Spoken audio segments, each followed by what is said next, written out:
bugün sizler için yakışıklı oyuncumuz Can Yaman ve güzeller güzeli Demet Özdemir'den muhteşem karelerini sizler için derleyip topladık. Can Yaman İnadına Aşk, Bay Yanlış, Dolunay, Erkenci Kuş dizisi gibi dizilerde rol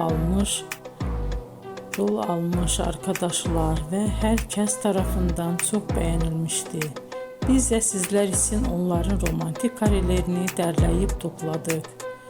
Arkadaşlar, bu fotoların devamını gelmesini istiyorsanız emeğimize saygı olarak kanalımıza abone olup bol bol yorum yazmayı unutmayın. Arkadaşlar, bizi izleyen herkese teşekkür ederim. Bizden bu kadar.